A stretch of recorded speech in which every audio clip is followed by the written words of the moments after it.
Assalamualaikum warahmatullahi wabarakatuh. Alhamdulillahirabbil alamin. Qala Allah Ta'ala fi kitabihil karim. A'udzubillahi minasyaitonirrajim. Bismillahirrahmanirrahim. Wa ma khalaqnas samaa'a wal arda wa ma bainahuma la'ibin. Wassalatu wassalamu ala nabiyyina Muhammadin wa ala alihi wa ashabihi wa ummatihi ajmain. Sahabat sekalian, kita lanjutkan kajian kita dalam program Islam Futuristik. Hari ini kita berada di episode 127. Kita masih akan melanjutkan kajian menarik kita tentang sejumlah istilah yang digunakan di dalam Al-Quran untuk menyebut benda-benda langit. Terjemahannya sama, bintang-bintang, tetapi sesungguhnya istilah aslinya, diksi yang digunakan di dalam Al-Quran berbeda-beda. Kita sudah membahasnya dalam sejumlah episode yang terakhir. Ada istilah Al-Kaukab, ada istilah An-Nujum atau An-Najm, ada istilah Al-Burj atau jamaknya Al-Buruj, dan kemudian di episode yang lalu kita sudah membahas Al-Misbah. Al-Misbah sudah kita kaji menunjuk kepada benda langit atau bebatuan dari luar angkasa yang masuk ke atmosfer bumi dan kemudian terbakar. Sehingga dari permukaan bumi terlihat seperti sebuah pelita. Karena kata al-misbah itu secara letterlehnya adalah pelita. Pelita adalah sesuatu yang terbakar oleh api dan memancarkan cahaya. Nah, istilah al-misbah digunakan di dalam Al-Quran untuk menggambarkan benda langit yang memasuki atmosfer bumi dan kemudian memancarkan cahaya seperti sebuah pelita. Sahabat sekalian, hari ini kita akan melanjutkan dengan satu istilah lagi yang di dalam Al-Quran memang tidak diterjemahkan sebagai bintang, tetapi diterjemahkan sebagai suluh berapi yang mirip dengan al-misbah yang digambarkan pelita. Tetapi ini lebih letterleh lagi, lebih bersifat fisikal, suluh-suluh berapi atau obor. Sehingga imajinasi kita ada benda yang memang terbakar di situ. Nah, al-sihab istilah yang digunakan itu. Nah, ini ada kaitannya dengan al-misbah, karena itu akan kita sambungkan terlebih dahulu dengan ayat yang menggambarkan al-misbah itu, yaitu di dalam surat Al-Mulk. Ayat 5 berikut ini. Walaqad zayyana as-samaa'a ad-dunya bimasabiha wa ja'alnaha rujuman lisayatin wa a'tadna lahum adzabas sa'ir. Sesungguhnya kami telah menghiasi langit yang dekat dengan pelita-pelita yang kami menjadikannya sebagai perajam setan dan kami sediakan baginya azab yang menyala-nyala.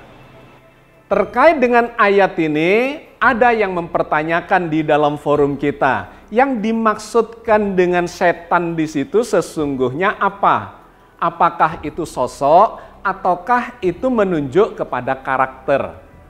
Sebetulnya sudah kita bahas di episode yang lalu bahwa setan di dalam Al-Quran itu menunjuk kepada karakter, bukan kepada sosok. Kalau sosok itu misalnya manusia, itu sosok terbuat bahannya dari min sulalatin mintin misalnya. Terbuat dari saripati tanah. Atau jin, min marijin minar. Sosok yang badannya terbuat dari panasnya api. Tetapi kalau setan itu di dalam Al-Quran tidak ada digambarkan setan itu diciptakan Allah dari, nggak ada.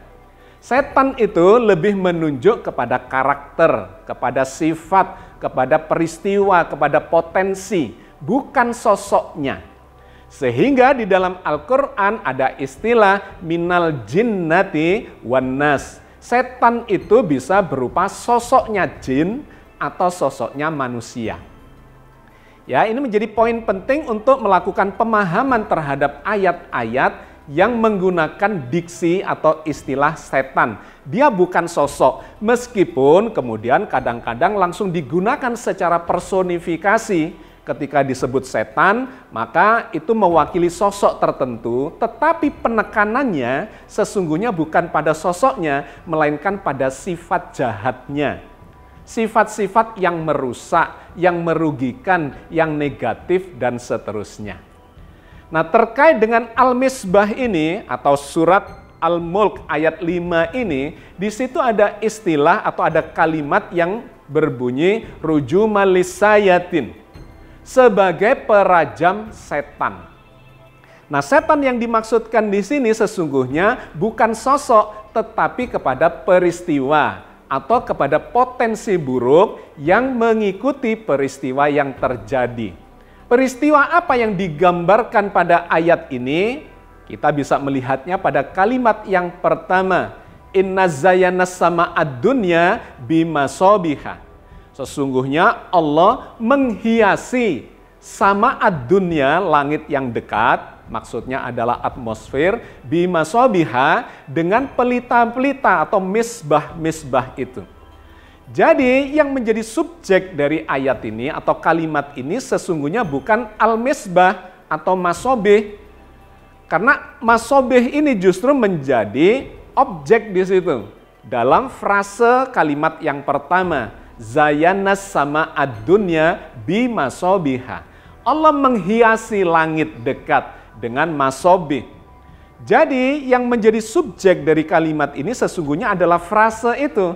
Allah menghiasi langit dengan masobih.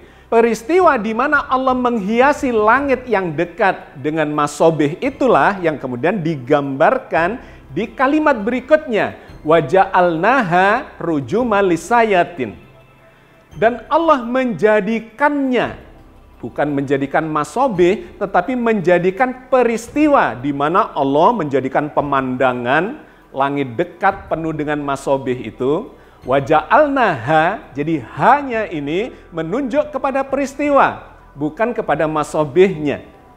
Allah menjadikan peristiwa itu rujumal lisayatin, sebagai perajam setan. Di mana setan itu bukan sosok, tetapi potensi buruk yang mengancam planet bumi ini disebabkan oleh datangnya bebatuan dari luar angkasa. Ya, jadi sahabat sekalian, ini kadang merancukan kita pemahaman tentang perajam setan dan kemudian setan itu apa, seakan-akan ini menunjuk kepada bebatuannya, padahal yang dimaksudkan, yang jadi subjek dari kalimat di ayat ini adalah peristiwa. Nah, yang demikian ini kita bisa mendapati di ayat-ayat yang berbeda bahwa kata ganti dhamir ha itu tidak harus menunjuk kepada sosok, melainkan menunjuk kepada peristiwa.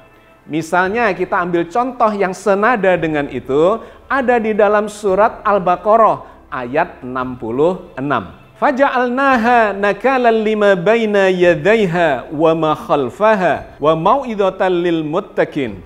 Maka kami jadikan peristiwa itu sebagai peringatan bagi orang-orang di masa itu dan bagi mereka yang datang kemudian, serta menjadi pelajaran bagi orang-orang yang bertakwa.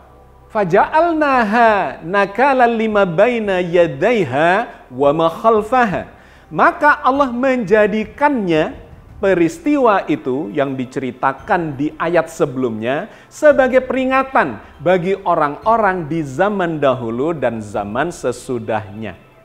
Kalau kita lihat sebelum ayat ini, ayat 66, maka di ayat 65 Allah menceritakan tentang Bani Israel yang dikutuk, dilaknati, jadilah kalian kera saja, dikarenakan penentangan dan kezaliman atau kekafiran, keingkaran mereka.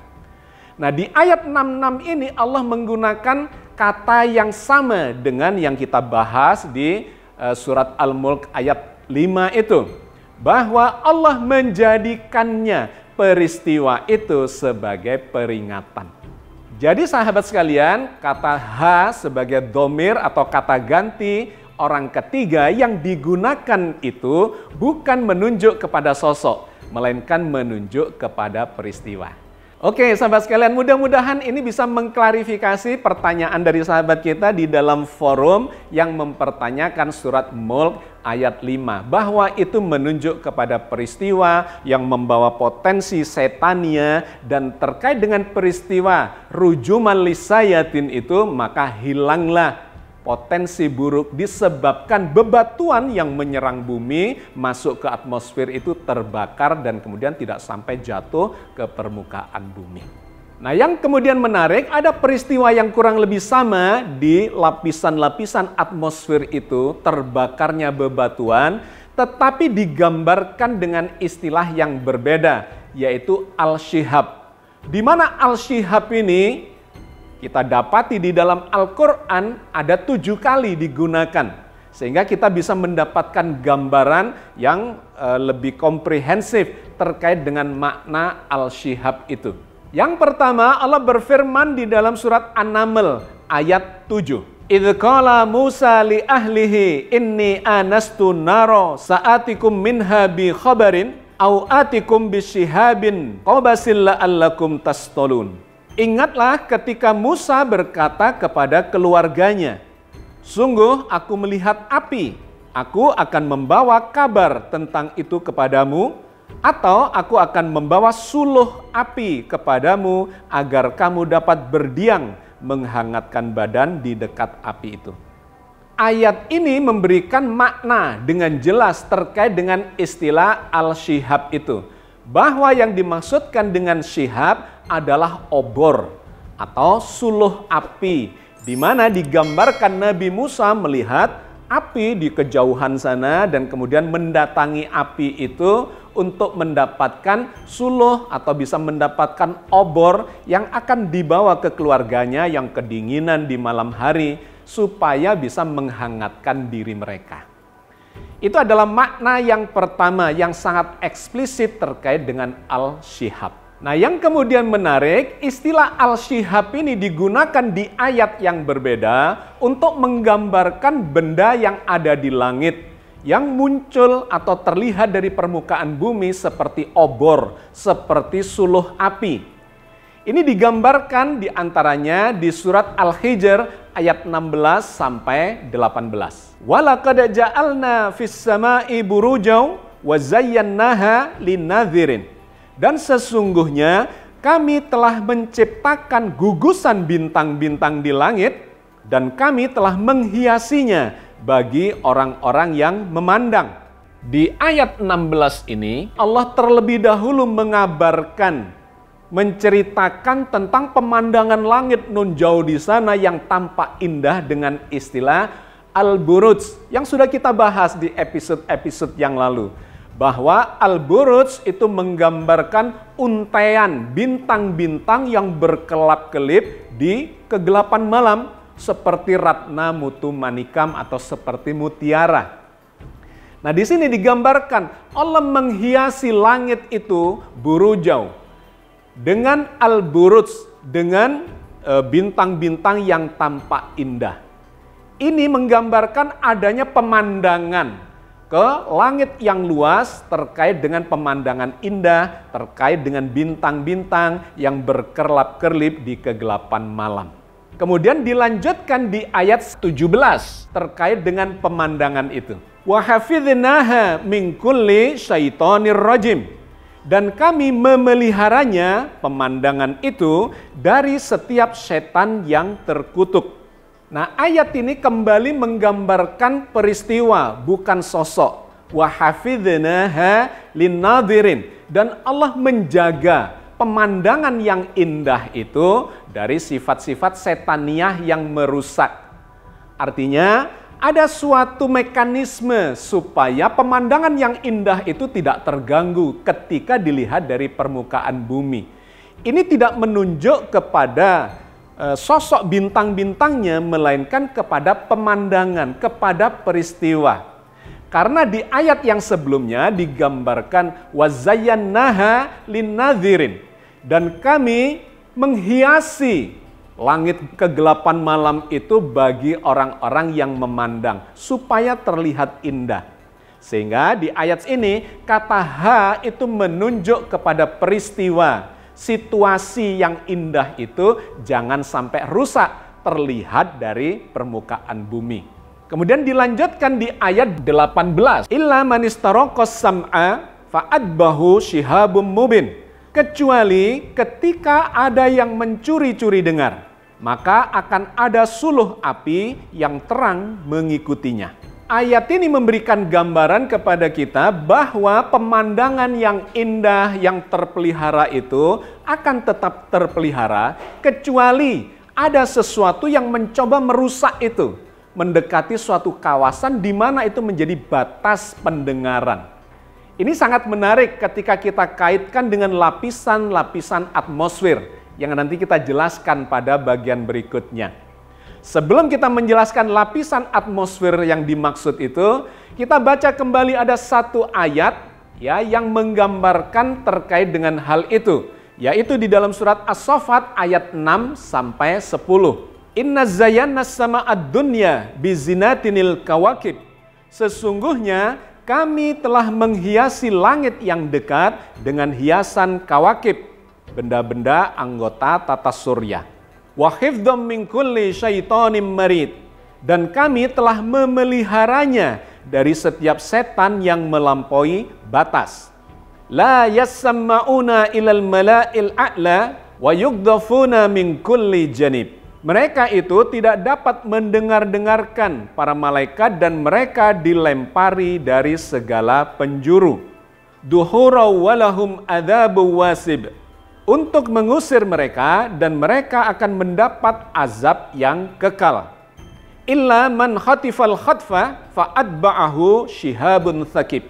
Kecuali yang tetap menyambar-nyambar, maka ada suluh api yang mengejarnya. Ayat ini memiliki konteks yang kurang lebih sama dengan surat Al-Hijr 16 dan 18 yang kita bahas sebelumnya. Cuma bedanya di sini, pemandangan yang terlihat dari muka bumi itu bukan al-buruj, bintang-bintang indah nun jauh di sana, tetapi digambarkan sebagai al-kawakib. Inna zayyana sama'ad dunya bizinatinil kawakib. Yaitu Allah menghiasi langit yang dekat dengan kawakib, dengan pemandangan bintang-bintang, yaitu planet-planet yang kelihatan bercahaya dari bumi. Tetapi poin pentingnya adalah sama. Di surat Al-Hijr itu menggambarkan pemandangan indah, menghiasi langit yang nun jauh di sana dengan al-buruj, dan menampakkan hiasan yang dekat, yaitu al-kawakib dengan benda-benda atau planet-planet yang kelihatan seperti bintang dari muka bumi. Kemudian digambarkan kedua pemandangan yang indah itu bisa rusak dikarenakan sesuatu, dan itu digambarkan sebagai peristiwa adanya potensi setania yang mengganggu pemandangan yang indah itu. Nah, yang menarik dari dua surat ini adalah digambarkannya adanya dua hal yang saling berdekatan dan saling mempengaruhi. Yang pertama adalah mencoba mendengar-dengarkan suatu suara berita dari langit, dan yang kedua digambarkan akan dikejar oleh suluh api, oleh al-shihab. Maka kalau kita itu melihat di dalam lapisan langit dekat, yaitu atmosfer, itu ternyata menunjuk kepada sebuah lapisan yang ada kaitannya antara suhu tinggi yang bisa membakar benda-benda langit yang mau masuk ke atmosfer bumi dengan lapisan yang bisa memantulkan suara, yang membatasi supaya suara itu tidak melewati lapisan tersebut. Nah, lapisan itu adalah lapisan ionosfer. Lapisan ionosfer adalah lapisan yang terletak di antara mesosfer. Mesosfer ini ketinggiannya kira-kira 50 sampai 80-90 km. Dan kemudian di atasnya itu ada lapisan ionosfer, termosfer, dan kemudian yang paling luar adalah yang disebut sebagai eksosfer. Nah, di lapisan antara mesosfer dengan eksosfer inilah terdapat satu lapisan yang digambarkan oleh rentetan ayat-ayat yang tadi saya baca. Di satu sisi lapisan itu memiliki suhu yang sangat tinggi, bisa mencapai ribuan derajat, hampir 2000 derajat, sehingga ketika ada benda dari luar angkasa, katakanlah bebatuan, jatuh melewati lapisan itu, dia akan terpanaskan, terbakar. Dan ketika memasuki lapisan yang lebih bawah dengan suhu rendah di mesosfer, mendekati 0 derajat, dia langsung menyala. Sehingga digambarkan di ayat-ayat yang kita bahas di episode yang lalu sebagai al-misbah. Dan di ayat yang sedang kita kaji di dalam episode ini disebut sebagai Al-Shihab, obor-obor, suluh-suluh berapi yang dia ini terbakar di langit yang dekat itu. Dan menariknya, ini dikaitkan dengan pendengaran, mencuri-curi dengar. Seakan-akan di atasnya lapisan itu tidak lagi bisa didengarkan gelombang suara itu. Ini mengacu kepada lapisan yang namanya ionosfer dan ada di level sama dengan termosfer itu ya, di antara mesosfer dengan eksosfer. Di atas mesosfer ada ionosfer disambung dengan termosfer ya, ini menjadi satu kesatuan yang panas suhunya. Dia bisa memunculkan benda yang terbakar karena terpanaskan sekaligus memunculkan ion-ion. Dikarenakan panasnya itu dan kemudian banyak bombardir radiasi dari luar angkasa. Itu akan memunculkan ion-ion yang mengandung muatan listrik dan memiliki sifat memantulkan gelombang radio dari permukaan bumi, tidak bisa menembus ke luar angkasa, melainkan kembali lagi ke bumi. Jadi sangat menarik sahabat sekalian, rentetan ayat ini ketika difahami secara saintifik terkait dengan atmosfer, itu menunjuk sebuah lapisan di dalam atmosfer kita yang memiliki dua karakter itu. Satu, terkait dengan suara, dia tidak bisa ditembus dan akan terpantul lagi ke bumi. Dan yang kedua, akan membakar benda-benda yang datang dari luar angkasa, dipanaskan di situ, masuk ke mesosfer, kemudian menjadi menyala. Sehingga oleh Al-Quran digambarkan sebagai Al-Misbah, juga digambarkan sebagai Al-Shihab. Nah, selain digambarkan setan-setan itu sebagai sebuah peristiwa di mana itu memunculkan potensi negatif, di ayat yang berbeda kemudian seperti saya sampaikan di depan tadi, kata setan juga langsung digunakan secara personifikasi, dikaitkan misalnya dengan bangsa jin. Nah, ketika Al-Quran menyebut jin, maka itu mengarah kepada sosok. Diceritakan oleh Al-Quran bahwa Allah menantang jin dan manusia sebagai sosok untuk melintasi atau menembus angkasa. Dan tidak akan bisa menembusnya kecuali menguasai sultan. Berikut ini Allah berfirman di dalam surat Ar-Rahman ayat 33. Ya ma'syarul jinni wal insi, in istata'tum an tanfudhu min aqtaris samawati wal ardi fangfudhu. La tangfuduna illa bisultan. Wahai masyarakat jin dan manusia, jika kamu sanggup menembus atau melintasi penjuru langit dan bumi, maka tembuslah. Kamu tidak akan mampu menembusnya kecuali dengan kekuatan atau sultan. Nah, terkait dengan Asyihab yang mengejar sosok jin itu juga digambarkan secara fisikal di dalam surat Jin ayat 8 dan 9. Wa anna lamasnas samaa fawajadnaha muli'at harasan sadidaw wa syuhuba. Dan sesungguhnya kami para jin telah mencoba untuk mengetahui, menyentuh lapisan langit, maka kami mendapatinya penuh dengan penjagaan yang kuat dan suluh-suluh berapi. Wa anna kunna naq'udu minha maq'ida lis-sam'i faman yastami'il ana yajid lahu shihabar rasada. Dan sesungguhnya kami jin dahulu dapat menduduki beberapa tempat di langit itu untuk mencuri dengar. Tetapi sekarang barang siapa mencoba mencuri dengar, pasti akan menjumpai suluh-suluh api yang mengintai. Oke sahabat sekalian, saya kira kita cukupkan kajian kita sampai di sini terkait dengan istilah Al-Shihab, di mana letter L-nya menunjuk kepada suluh-suluh berapi yang digambarkan secara idiomatik atau perumpamaan untuk menghilangkan potensi buruk atas jatuhnya bebatuan luar angkasa menuju ke planet bumi yang membahayakan, dan kemudian terkait dengan peristiwa itu, mekanisme itu, terbakarnya benda-benda langit itu, maka menjadi dihilangkan potensi negatifnya.